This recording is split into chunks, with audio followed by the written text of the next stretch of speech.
Officially beginning on July 1st, 2009, the U.S. federal government introduced a program that incentivized drivers to purchase newer and more fuel-efficient vehicles in exchange for what most consumers thought was a hefty payment for their used car trade-in. This was intended to stimulate the economy with new car sales that were suffering otherwise, while also getting more fuel-efficient cars traveling on American roads. The general criteria for the trade-in program was as follows. The trade-in had to be less than 25 years old. It needed an average EPA-rated fuel efficiency of 18 miles per gallon or less. It had to be registered and insured for a continuous 1 year leading up to the trade-in date, and it had to be in drivable condition. A consumer who participated in this program received a voucher for between $3,500 and $4,500 towards the cost of the new car. The voucher amount was dependent on the type of vehicle being traded in, the type of vehicle being purchased, and the difference in fuel efficiency between the two. The new purchase had some criteria to follow as well. The MSRP of the new vehicle could not be more than $45,000. The new car being purchased needed to achieve an average fuel efficiency rating of at least 4 miles per gallon more than the trade-in, and if you were buying a new truck under this program, it needed to have an average efficiency rating of at least 2 miles per gallon more than the trade-in. Assuming all of these rules were met, the customer could drive off the lot with a new car, while their quote clunker trade-in had its motor intentionally destroyed using a sodium silicate solution and its body smashed into scrap metal. The vouchers given out at car dealers were backed by the $1 billion in government funding for the program, and the incentive was scheduled to run from July 1st through November 1st of 2009.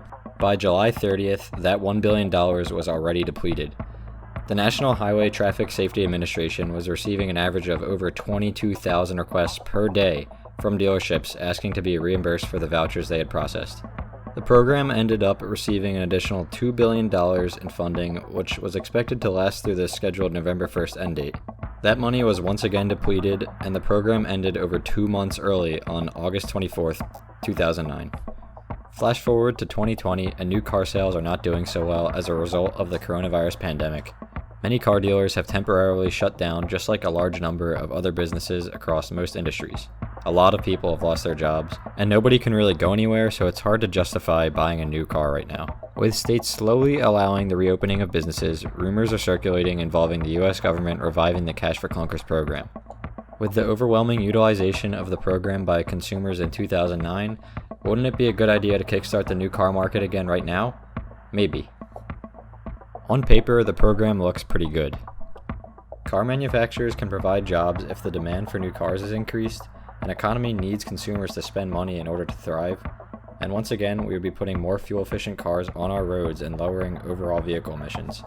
But if Cash for Clunkers does come back, there are a number of factors you should take into consideration before throwing your car on the chopping block in exchange for something new and shiny.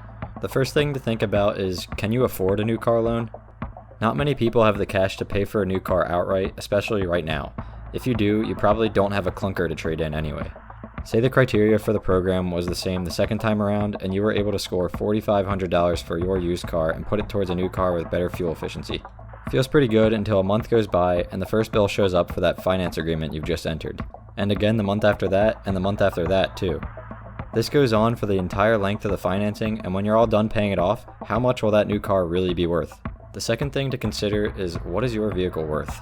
Before jumping on this program's offer, you should take a look at how much you could expect to sell your car for to a private party. You could end up blindly trading in your used car for a maximum of $4,500 when really it was worth $6,000 or $7,000 to someone in the market for a used car who would also get another 5 good years of use out of it. Third, how much are you really saving? When you consider the price tag and additional fees you incur when buying a new car, that $3,500 or $4,500 voucher really isn't that much money. Say you bought a new car at the very top end of the program's limit for $45,000. In Pennsylvania, you'd pay 6% sales tax on that, which is equal to $2,700 for tax alone. That's more than half of the money you're receiving for your so-called clunker spent right there, and the dealer usually has other fees too. Lastly, is your car really a clunker? This factor could really be summarized as, if it's not broken, don't fix it. Forget about the backup cameras, the Apple CarPlay, or whatever fancy features attract you to newer cars. If your car runs, drives, and is relatively reliable, it's serving its main purpose and doing what every other car will, getting you from place to place. Don't throw away a decent car just so you can have an iPad in your dashboard. Overall, Cash for Clunkers in 2009 was a really interesting way for the government to boost the struggling car industry and economy, and it wouldn't be surprised if the program was revived or something very similar was introduced. This video was not meant to criticize or vouch for Cash for Clunkers, but instead explain how it worked in the past and things you should consider if the program is offered again. Be sure to subscribe to the channel for more videos like this and comment below what you think you'd do if Cash for Clunkers comes back.